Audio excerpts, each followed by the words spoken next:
You very much. Thank you for inviting me once again. Thank you, Callie, for this wonderful introduction.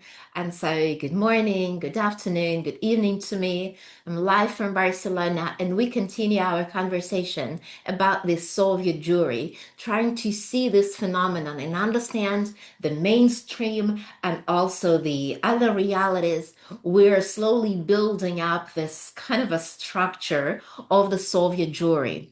And I remind you that the last time we left our Jews, we left Eastern European Jews, Jews of Russian Empire, in a very difficult, in a dramatic moment of the First World War, where Jews were forcibly displaced by the Russian government from their shtetls in Lithuania, in Ukraine, in Poland, in Belarus, into the interior provinces of Russia, because Russian government considered Jews living at the front line being dangerous. Russian government during the First World War organized giant, terrible anti-Jewish campaign explaining the Jews were disloyal, the Jews could become spies, the Jews would do everything in favor of the enemy, and because of that, they had to be sent somewhere as far from the front as possible.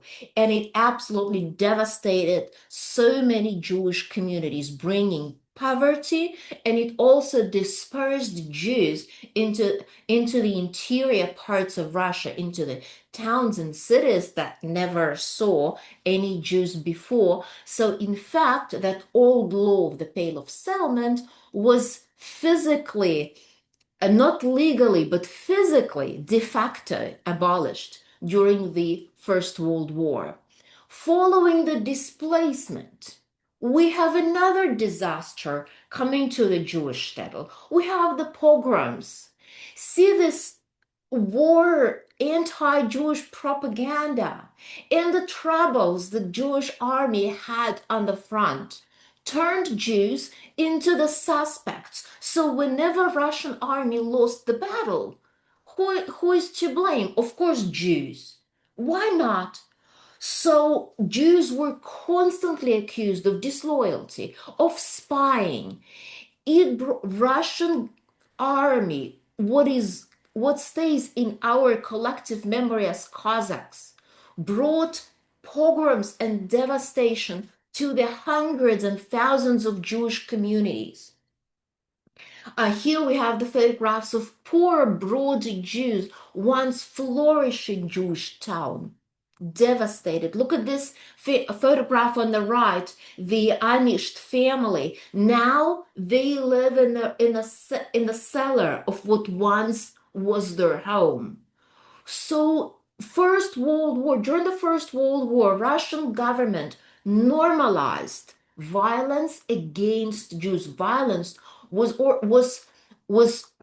done not by the marginal groups, but by the Russian army. That's one very important factor. And the second factor that we shall remember is that during the First World War, Jews saw German and Austrian army as their defenders. When the German or Austrian army entered the shtetl, the situation settled down. This story will play terribly against Jews in the future during the Second World War, but for now we just remember it because we'll need it later for our conversation. The First World War left, just imagine it, 200,000 Jewish children as orphans. It's time when we have hundreds and thousands of Jewish children orphaned, and their only help was something provided to them, first of all, by the American Jews. It's time when joined. The Jewish Distribution Community, JDC, was organized. Look at this sign here. Joint subsidizes this entity. So it's time when American Jews started sending help to Eastern Europe, trying to support devastated Jewish communities with at least basic food. It's time when some Jewish orphans were brought by JDC to the United States as the only way to rescue them because they lost all their relatives during those pogroms of the First World War. Russian army started losing the war, especially in 1916. It was retreating constantly. And it created the situation when so many soldiers did not want to fight anymore. They did not see any reason to fight. And I speak now about general soldiers. So within the 2 years, 1916, 1917, there was about 1 million men of all different ethnic groups who deserted from the Russian army, who took their guns and went home saying, enough. We have nothing to do here on the front. We want to go home to our wives, to our place. And among them, there were many Jews. So out of a sudden, Russia was filled with men carrying guns, men who already knew how to kill. And we have this new phenomenon, among them, a Jewish man, a man with a gun, a man who's going home, carrying his gun, who goes to his shtetl, who sees his shtetl devastated, who sees his family displaced somewhere. Does he have anything to do with this government anymore? No. Does he have any favorable sentiment towards the Tsar government? No. What he has anger because the government does not protect his family when he fights on the front. 1917 brought giant changes, critical changes in the Russian history. First of all, at the end of February 1917, there was so-called February Revolution, when the Russian Tsar, who you have on your screen, this man, Nicholas II, abdicated the throne. It's called bloodless revolution. It started with the protests in St. Petersburg and Petrograd, the capital of Russia, because of the bread shortage. At the beginning, women went to protest for food. Then workers joined the protest. Then the government could not provide bread because there was not enough, and the soldiers refused to fight and to fire the crowds. So the authority collapsed within days. And then the Tsar was on the train, so he was advised by some generals and the members of his government to abdicate the throne. And so he did so. And after that, the Tsar's family was arrested and the new government was formed, so-called provisional government, led by Kerensky, who is here in the center. There are no Jews in this government, but there were several Jewish political leaders who worked with this government very closely. One of the first decrees of this new government was to officially abolish the Pale of Settlement. It proclaimed equality for all religions and ethnicities in Russia. This government, its purpose was to prepare the laws for the elections so that people of Russia could vote for the parliament. And then so the new parliament could, create a constitution and make the new laws for the new state. So the plan was to transform Russia into the democratic state. But the protests in the country continued. From March to October, spring, summer, and fall, the protests all around the country continued because people were tired of, first of all, war. They did not want to fight anymore.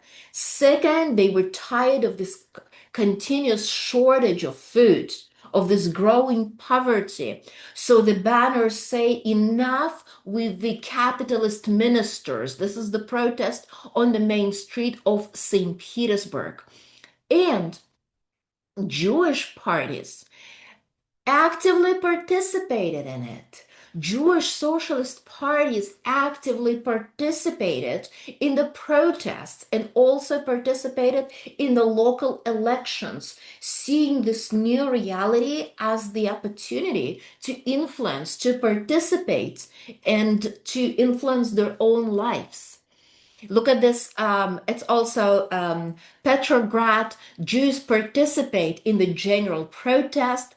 It says the banners in Yiddish say, "Long live the Democratic Republic, long live national autonomy, long live popular socialism, long live the Jewish Socialist Party." This little Jewish boy, it says here, Bundist. He is the member of the Jewish Socialist Party, Bund. The provisional government continued the war. It did not have a plan to stop the war, so more and more soldiers were sent to the front. And all that year, spring and summer, the political life in Russia was becoming more and more active. This fire of political activity was becoming stronger, and Jews participated more and more active. This is the meeting, the members of the Jewish Communist Zionist Party, Polei Zion. Originally, they're Zionists, but see, they have Boris Borokov and Lenin, their portraits. So the Jews actively support socialist parties, seeing socialism as the most adequate option for themselves, especially Jews from those families that were displaced from the shtetls, especially Jews that now find themselves all around the country. Finally, all that big political fire ended up at the end of October 1917, October, or you can say Bolshevik, or you can say Communist Revolution. All these names would be equal. It's the moment when the soldiers and navy and workers stormed the Winter Palace in Petrograd, St. Petersburg, arrested the provisional government, and proclaimed the new socialist Russia. Jews actively participated in this movement. It was supported by Jews on a very, very active in a very active manner. And this is the moment when we shall mention this person, Lev or Leon Trotsky. You know, Trotsky was his nickname. His original name was Leo Bronstein. Did he ever consider himself as a Jew? There is not a single evidence of that. Jew by birth. But once there was a moment when he was approached by somebody asking him something about some Jews, he said, "I'm interested in Jews no more than I'm interested in Bulgars." He is a communist, a socialist, a revolutionary. He does have, I mean, his blood is Jewish, but he didn't even speak Yiddish. His connection to Judaism is zero. He is truly one of the major leaders of the revolution. He was he served as the chairman of Petrograd Council, the new government of Petrograd. He became the people's commissar for the foreign affairs. He became the founder, the commander of the Red Army.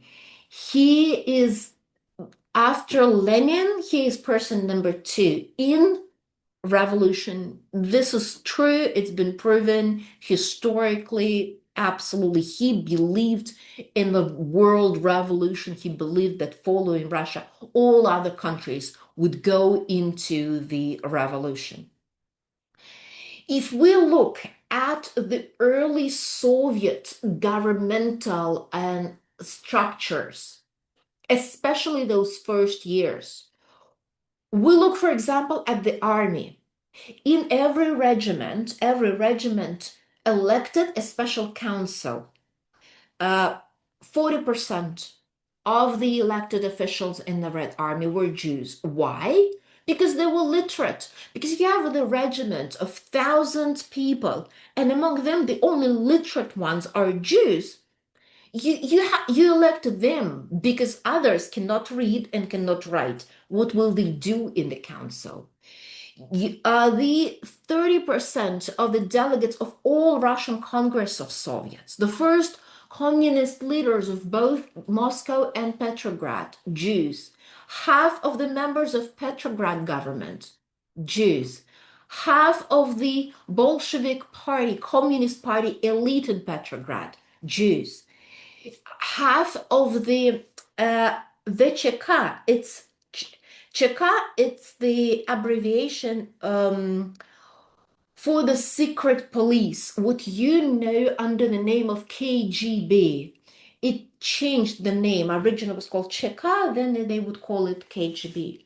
Half of the investigators of the counter-revolutionary department were Jews. In the 18th century, some Frenchman said about French Revolution, revolution means thousands of the new vacancies. It's true. Out of a sudden, Jews saw that there were thousands of new opportunities, something that they never had. Jews were banned from the military career. Jews were banned from the career in politics. Jews were banned from the career in the police. Now it's all open. Why wouldn't do that? Why wouldn't catch the moment and occupy the elite positions that were empty and available for them? Because old elite was gone and new elite wasn't grown yet. So early Soviet structures, we see the giant percentage of Jews on the most active positions. In March 1918, new Soviet government signed Brest-Litovsk peace treaty. The negotiations were led by Trotsky, but interestingly enough, he decided not to sign it. He said it was incorrect if he would sign, so he stayed aside of that. So Russian government signed this peace treaty. It was secret. Peace treaty. They left the union with England and France, and so signed the peace treaty according to which Russia lost giant territory, its western provinces, Finland, Estonia, Latvia, Lithuania, Poland, Belarus, Bessarabia, modern-day Moldova, Ukraine, and part of the territory in Caucasian mountains. Plus, Russia was required to pay some reparations to Germany. This started the Civil War. So half of the country supported it, saying, thanks God we go home, enough. Half of the country, especially the military officers, they said, how come? This is the felony. This is illegal. This is unacceptable. We have to fight against this new government because we need to bring Russia back to normal, what they considered normal. So 1917, 1922, we have civil war in Russia. Civil war in Russia, it's reds versus whites. Let's see, reds. You can call them Bolsheviks. You can call them communists. It's the Soviet government led, let's be realistic, by Vladimir Lenin and Leon Trotsky. These are two major leaders of the Soviet government at that time. The key ideas: we're building communism, it's the class struggle, it's dictatorship of proletarians, so of the workers, all power to the workers' councils. We promise soldiers the end of the war, we promise workers the end of hunger, and we promise peasants the land. So this is Bolshevik ideology. That's what they fight for. The whites. If Reds, it was like one group, then whites, it's more or less a coalition of different anti-Bolshevik groups. There would be monarchists, there would be different types of liberals, military officers, different nationalistic criminal groups, even anarchists.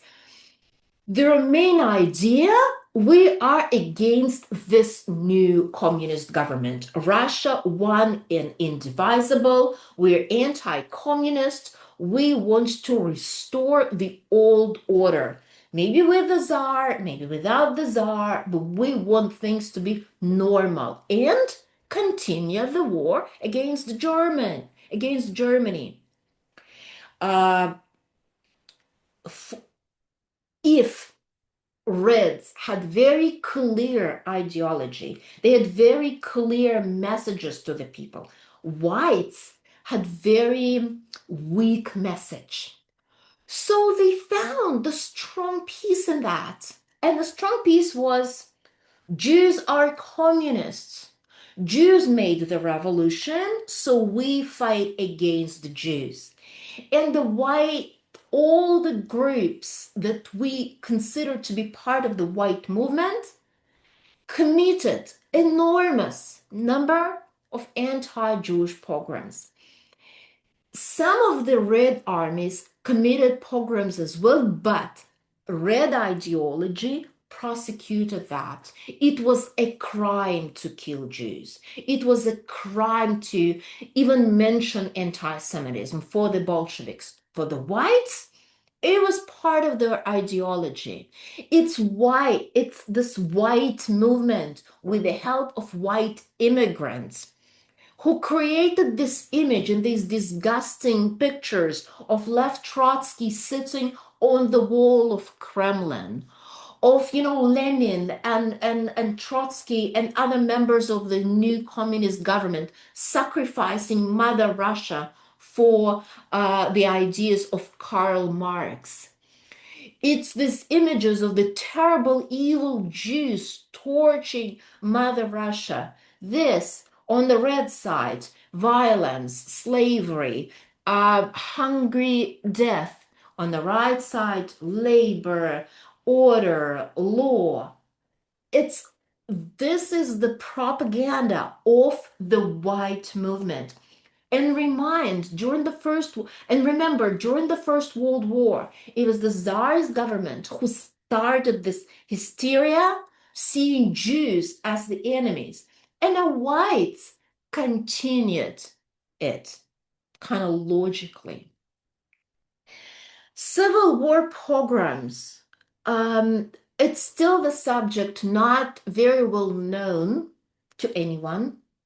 There are very few books written on it. There's very few investigation done on that. And it's a subject that many don't want to talk, especially because some of the leaders of that white movement are considered national heroes.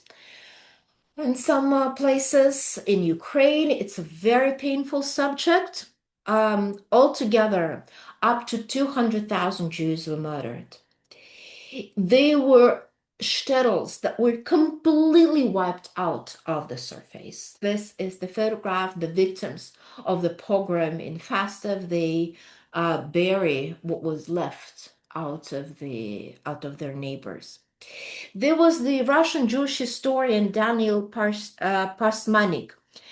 He writing from Paris in 1923. He said that he thinks that the violence unleashed by the civil war in Russia could lead to the physical extermination of all Jews. How right he was. During the Civil War, the choice between whites and reds for Jews, it became a choice between life and death. As much as so many Jews had nothing to do with communist ideology, because communist ideology, it's against private property, it's against business, it's against the idea of being entrepreneur. It's against the religion. So Jews, in the essence, the way Jews in Eastern Europe had been living for centuries, it's against communist ideology. Because Jewish life, it's religion, it's uh, um, community as autonomous structure, and it's business. You have your tavern, you have your inn, you have your workshop, you hire some people to work for you. But the civil war brought Jews to one side, not because of their interests to coincide with Bolshevik or communist ideology, but because the other side meant death. Because whites kept murdering Jews every place where they went. So the choice was life or death. And since Jews understood that Reds were their only defenders, so this caused the incredible loyalty the Jews started showing to the new Bolshevik government. If you're into the historical reading, there's some couple of books, and I'm sure you will receive these titles in a follow-up email. The left ones, this People's Tragedy, Red Victory, or Russia, it's in general about the civil war in Russia. And the right ones, in the midst of civilized Europe and anti-Semitism and the Russian Revolution, it's about Jews during the Civil War. It's about the pogroms and the violence against Jews and Jewish participation in the Civil War. Finally, the Civil War is over. Soviet Russia is formed. Early Soviet Union was formed by the four republics. Now we start building the communism. According to the Soviet law, anti-Semitism is illegal. Anti-Semitism was considered illegal. Look at this banner with the face of Lenin. It says, "Down with anti-Semitism, long live Union of Laborers of all ethnic groups. Shame on those who sow enmity towards Jews, who saw enmity towards other nations, other ethnic groups."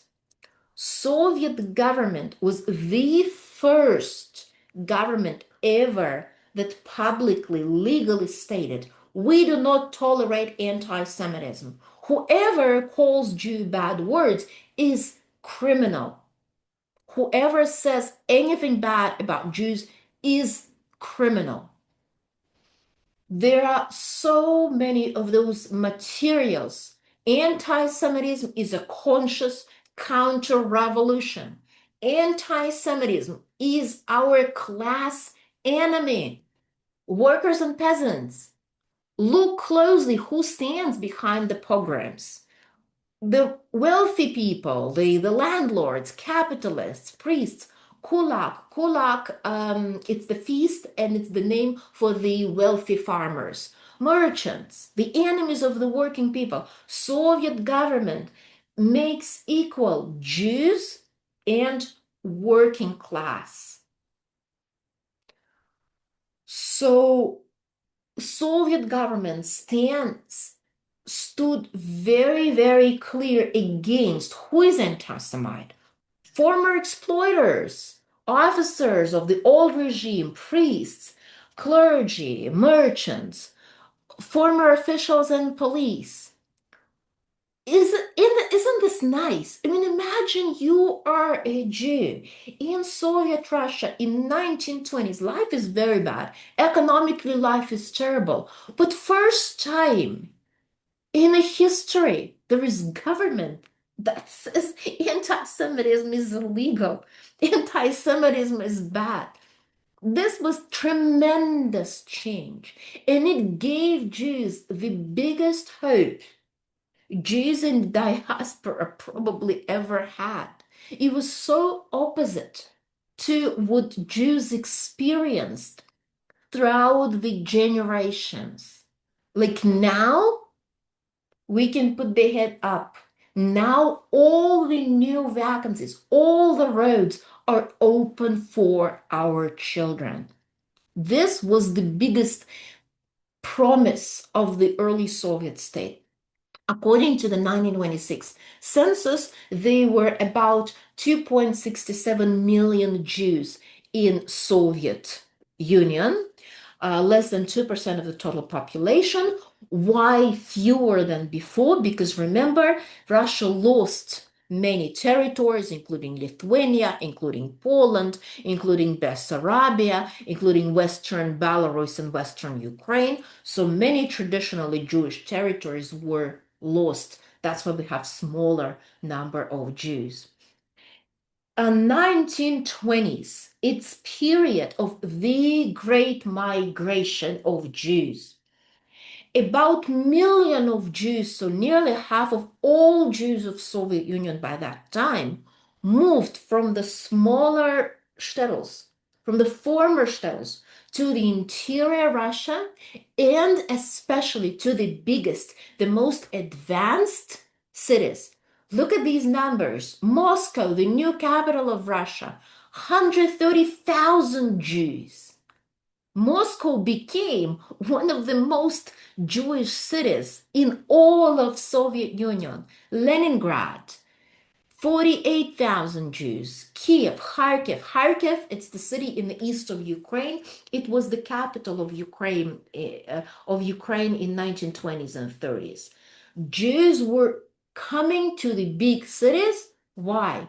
To get education and to have career. So from petty traders, from artisans in the small towns, now we have factory workers, university students, Soviet civil servants of all levels, from the local to the government, military school students, something that was never even a dream, army and police officers, so all those um, opportunities that were previously closed to Jews, now they're open. And it created an incredible pride. So many Jews could tell us, I was a poor tailor in a shtetl. Now my son becomes the officer in Cheka. Now my son becomes the member of the government. Now my son becomes the university professor. This is something given to me by the Soviet government.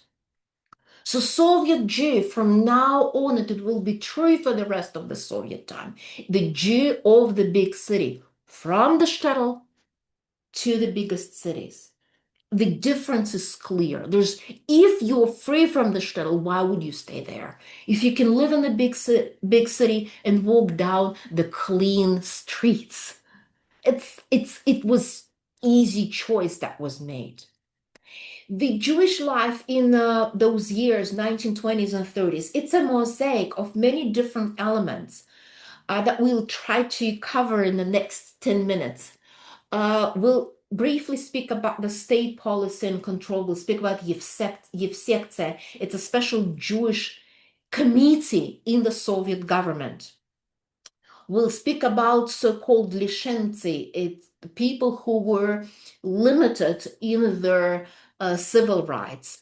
We'll speak about the Yiddish culture, underground religious life. We'll try to briefly cover the subject of the Jewish communal farms. The mainstream Jews own the leading positions in education, professional jobs, intellectual jobs, science, culture, economy, politics, including Cheka, including secret police.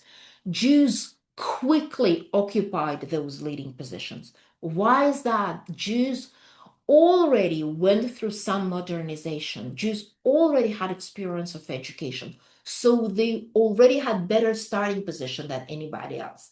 They were already literate, so they were ready to occupy better positions and accept the new life. Jews already had high social mobility. They were not attached to the farm as the peasants. Um, so the religion. What we have here on the screen, it says, the photograph says, the League of Militant Atheists or Militant Godless. It was the all country league that were about 5 million members, and it was the main it was the organization that was in charge of anti-religious campaign in the Soviet Union. Lenin said religion was opium for masses, religion was proclaimed the enemy of the new communist state. So already in 1920s, nearly half of all functioning religious buildings like churches, temples, mosques were closed. Absolutely. It concerned Christian churches of all denominations. It concerned synagogues. Uh, Clergy was arrested. So the campaign was not against Judaism, it was against all religions, any religion. It didn't matter. As you can see on these pictures, all religions were equal for the Soviet government: Orthodox, Protestant, Islam, Judaism. The fight, it says, the fight against the religion is the fight for the socialism. 1930s, it was very, very heavy and active anti-religious campaign. They prohibited the religious education of children, charitable activities, any public religious activities beyond worship. So all of it was considered anti-Soviet in the new reality.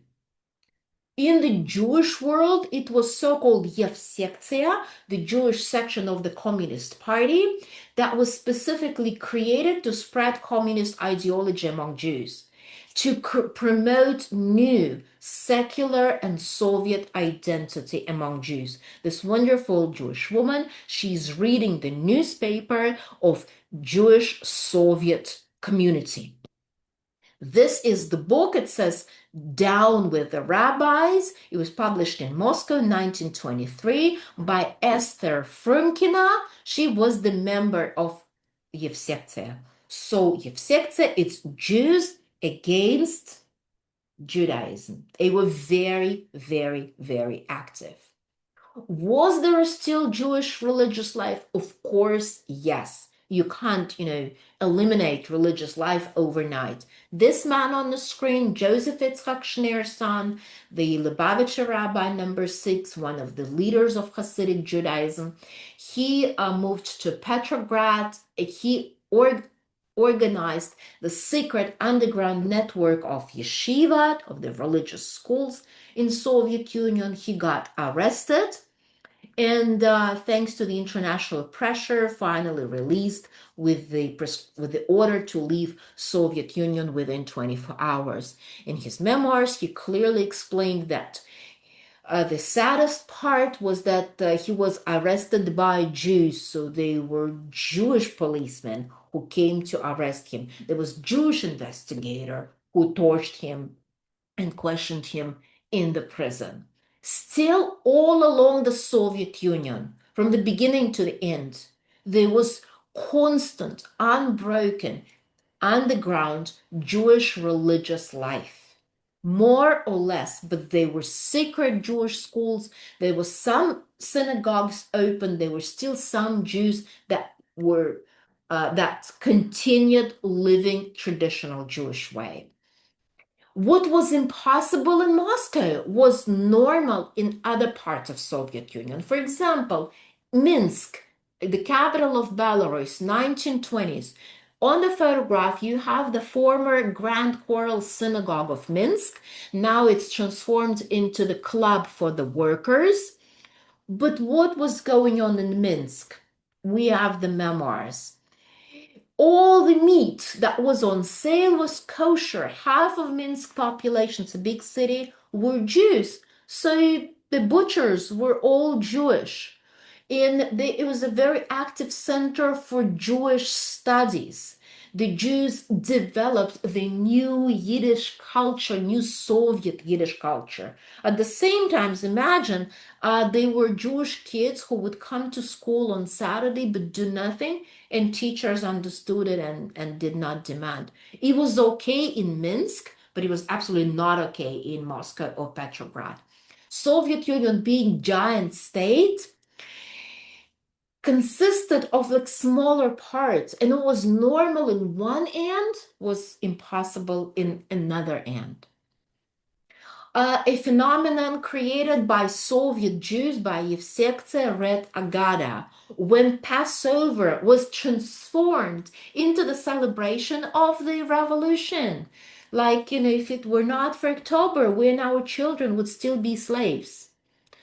So they were Red Agadas published to be distributed among Jews to fully transform the celebration, to make Jews celebrate October Revolution as Passover, as the exit from Mitzrayim, from Egypt. A very important project that was run by the Soviet government together with Joint was to organize Jewish collective farms. So many Jews lost their jobs. So many Jews needed to make money to survive. So that Jewish collective farms were organized. There were about 200,000 Jews involved in this project. Of course, in order to fight against the religion, so many of these communal farms had to deal with pigs. How else you teach Jews to go away from the revolution? So many of these communal farms were very, very, very successful. It never became the mainstream movement, but it's an important part of the Soviet Jewish history. They were it was period in 1920s and early 30s when Yiddish culture flourished in Soviet Union, and so many writers and poets created Yiddish texts, especially poetry for children. Much of it was also translated into Russian. Very popular lyrics that every child, even I, read it when I was little. It's originally Yiddish story about kids who want to see piglets. They come and say, Anna Vanna, our team wants to see the piglets. We won't hurt them, just a look, and we will be gone. About whom this story is? Of course, about Jews, because not only Jewish kids never saw and never touched piglets. Now, in the new Soviet reality, they are very interested in it. Also, another project. See, in 1920s, Soviet government was happy to work together with joints, with American Jews, because Soviet government needed money and needed any help to solve economical problems.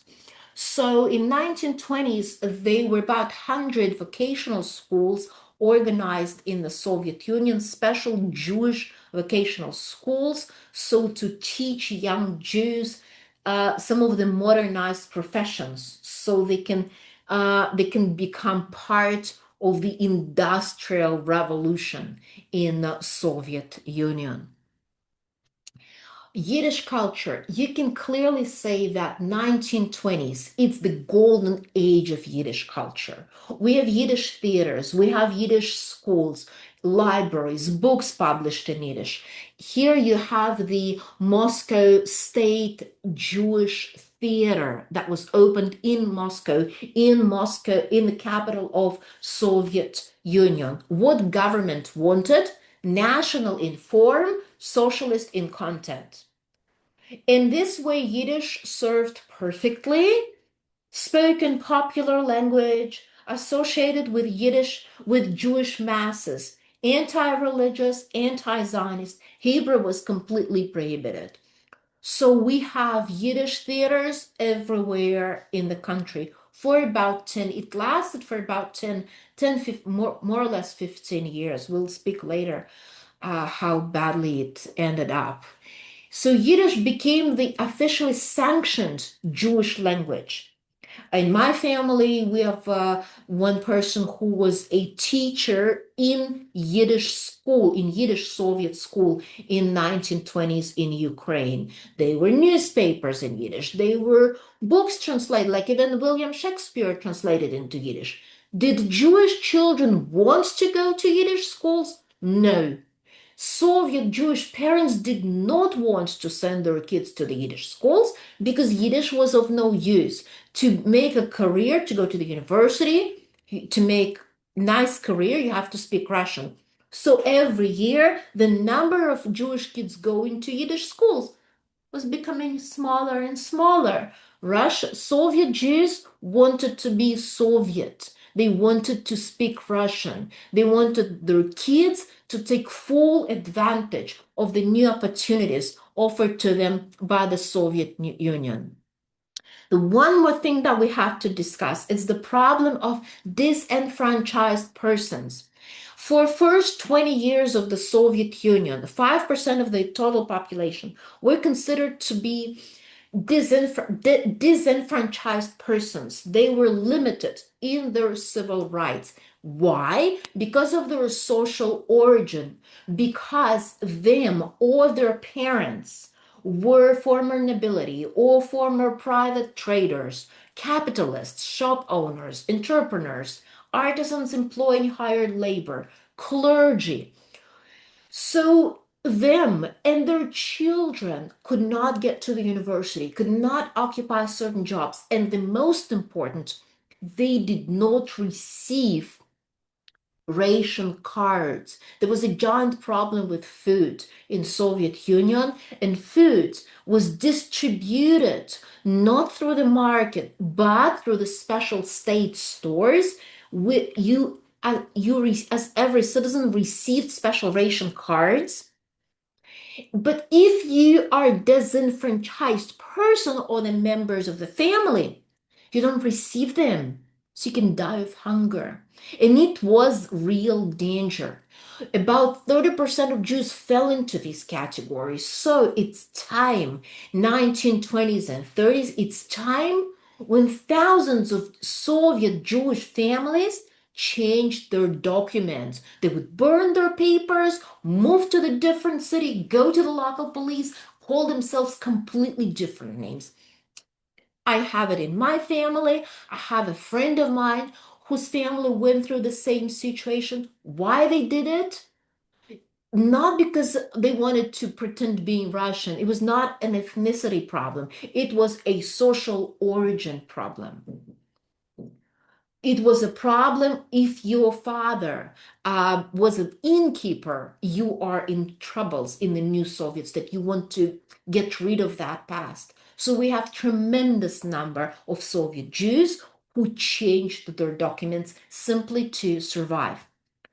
So the final thing that I want to show you, the faces of Soviet Jewry, the mainstream, yes, they were still Jews that continued living in the smaller towns. Yes, they were still religious Jews. Yes, there were, for example, Jews in Georgia and Azerbaijan who kept practicing Judaism all along the Soviet period. It was okay there. But the mainstream Soviet Jews, it's these faces. We have here Lev Landau, the famous physicist, the Nobel Prize receiver, Otto Schmidt, incredible physicist, incredible scholar, um, Kaganovich, the mayor of Moscow, the member of the Soviet government, the closest friend of Stalin, Dostoevsky, the composer, his songs were known to the whole country.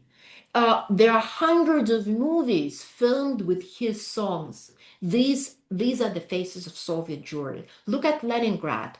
Jews were 7% of people in Leningrad by 1939, but 70% of dentists, half of lawyers, nearly half of doctors, 30% of writers and journalists, 25% of the musicians and conductors, 30% of the store managers, 8% of the state officials. This is success.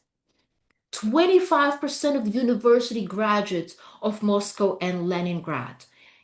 90% of scholars and university professors, this is the success that Soviet Jews had in early Soviet Union. This is the biggest promise that was given to Jews.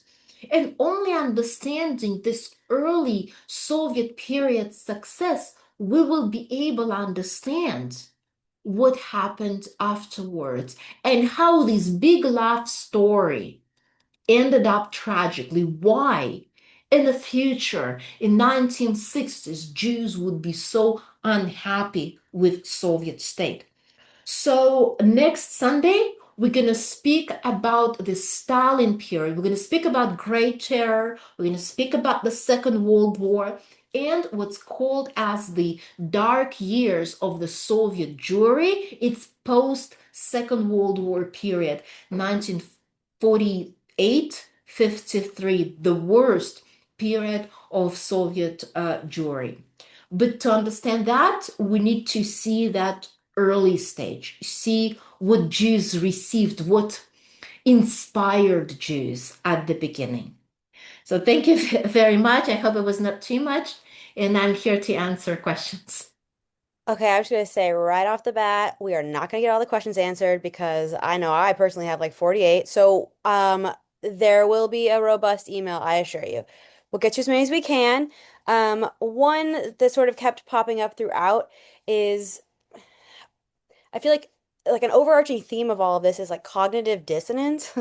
And so we're wondering how forthcoming were the Soviet leaders beforehand with these plans to outlaw religion and and how did Jewish socialists reconcile that?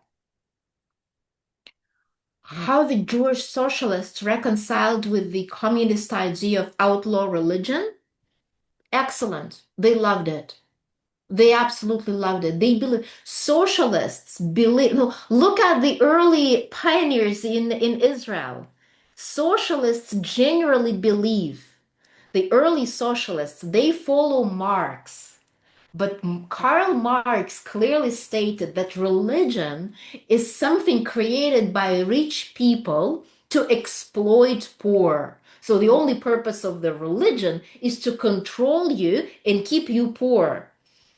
So if you are early socialist, not modern day socialists are different. But if you're early socialist, you believe in that. You believe that religion is nothing. You go to the synagogue, you burn the synagogue, God doesn't punish you. It means they were lying to you. Now you're free. You're free from that. Eat whatever you want. Do whatever you want. You kind of lose that burden on your back. So they were very happy with that. So if you're Orthodox and your options are to be red, where it's life or death, and they're saying you could be alive, but you know that that means you are going to not be able to practice Judaism, what do you do? Majority chose red. Mm. Minority chose religion and very often death. There was constant, unbroken, uh, underground Jewish religious movement in Soviet Union from the first to the last day. They were Hasidic Jews who got imprisoned and even in the prison continued practicing as much as they could. They were underground yeshivot. They were underground religious schools. It never broke, but it was marginal minority, very small minority of Jews. Majority of Jews said goodbye, goodbye. Okay, we're happy to eat matzah for Pesach. We may eat it with bacon. That's nice also, Yes, it's a very especially if, American way to yes. have Passover too. Yes. So yes, majority chose forget about religion, take advantage of what this new system can offer us and our children. Okay, so you were mentioning Yiddish culture, but if all those people wanted to be Soviet, they wanted to speak Russian, why did Yiddish culture flourish? It doesn't happen this fast. So you have older generation that speaks Hmm. Yiddish, middle generation that also speaks Yiddish. Now, Yiddish was seen by many Jewish cultural leaders as this national language. Like Ukrainians have Ukrainian language. Mm. Georgians have Georgian language. Jews have Jewish language. It's part of the national identity. So we learn Russian, but plus to it, we read books in Yiddish, we read newspapers and magazines, we go to the theater and watch the show in Yiddish. It's part of our national identity. So, like other ethnic groups in Soviet Union, we built our new Soviet national identity around Yiddish. As Georgians build around Georgian, Ukrainians around Ukrainian, and so on and so forth. Okay, let's see. Do you feel that ultimately the Bolshevik policies towards Judaism, practicing Judaism, were as bad or worse than the Tsar's policies? The Tsars did not care for religion. The Tsar government, Russia, prior to the revolution, it was country where religion was part of the government. So there was no ethnicity without religion. You are Russian, you're Orthodox. You're Jewish, you're Jewish. It's ethnicity what was together with religion. Tsar's government didn't care for Jewish religion. They didn't care, they didn't understand it, and they didn't care that much.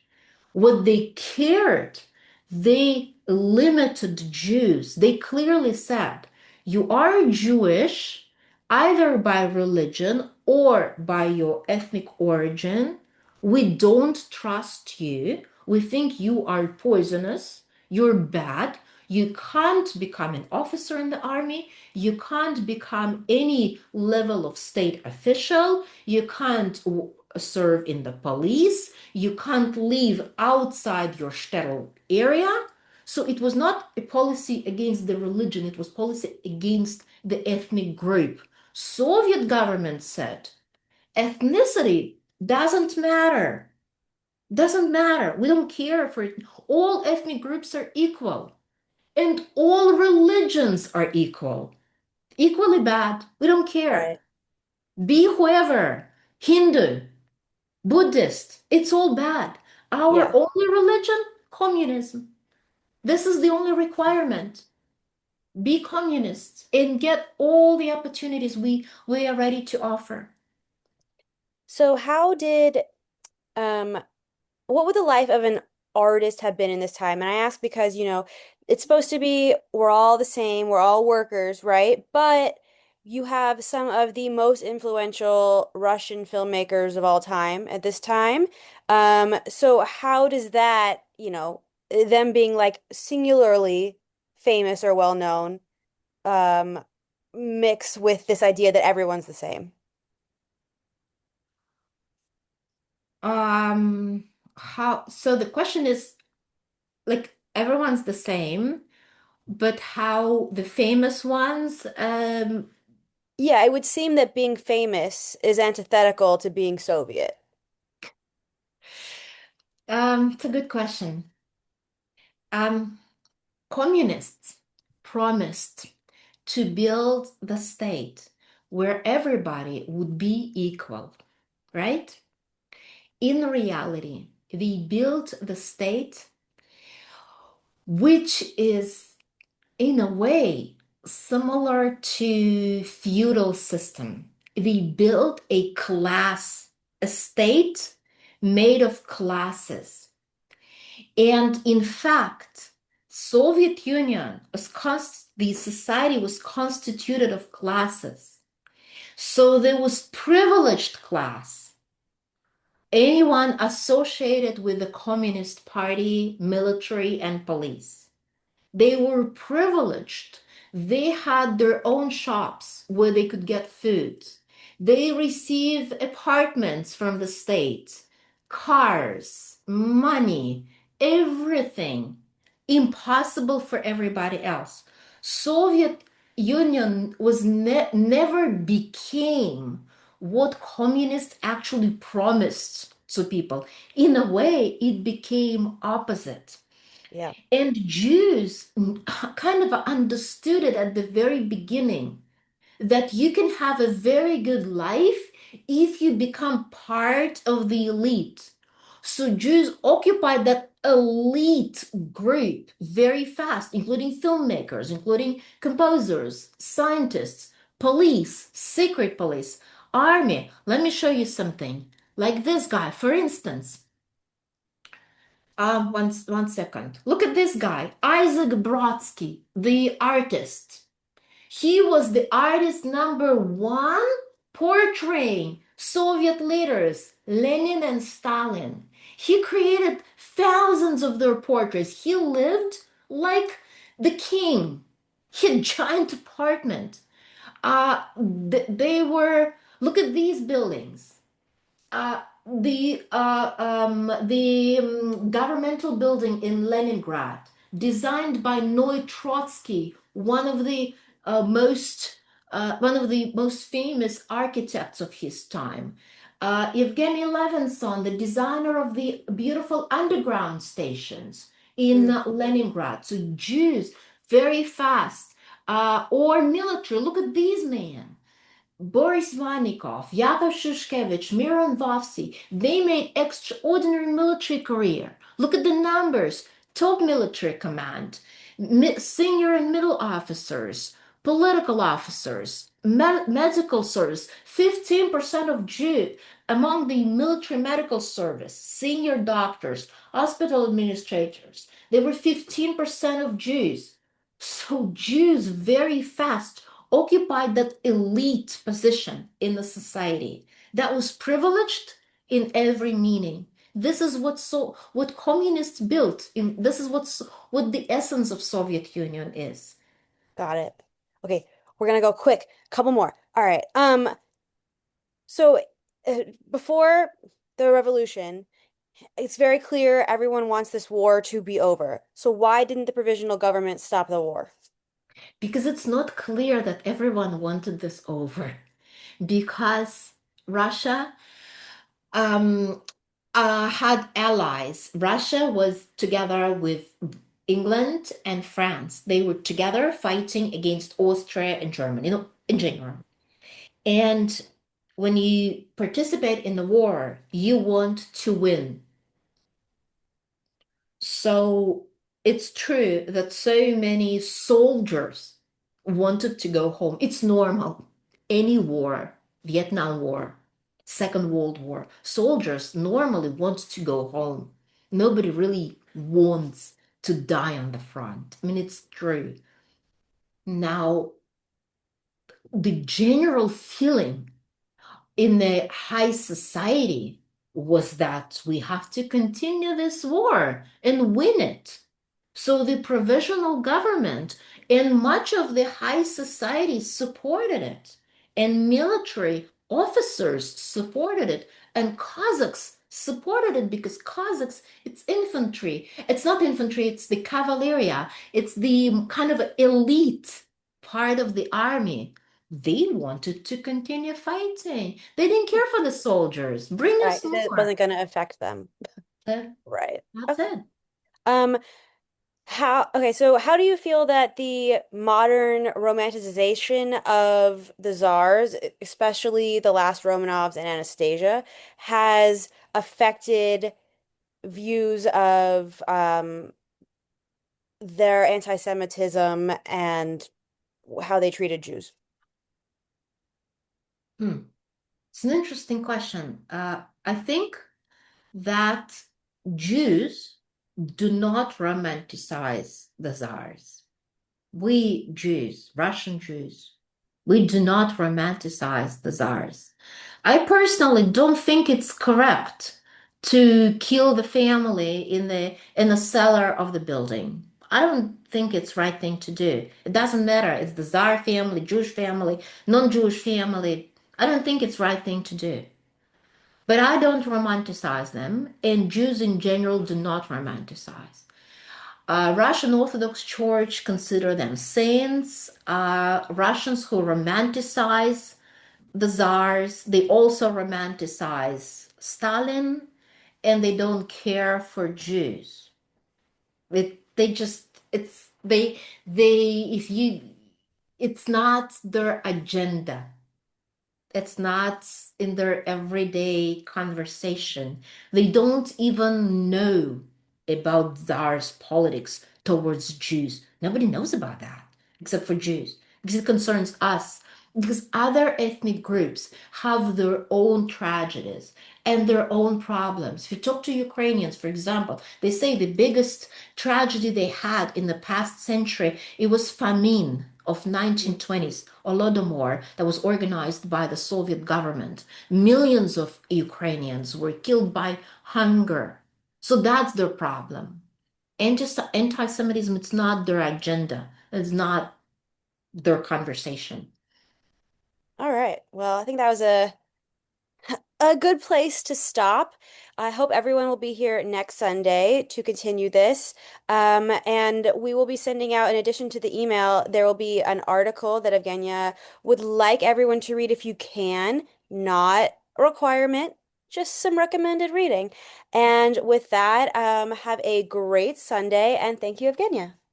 Thank you very much. Thank you. See you next Sunday. Bye.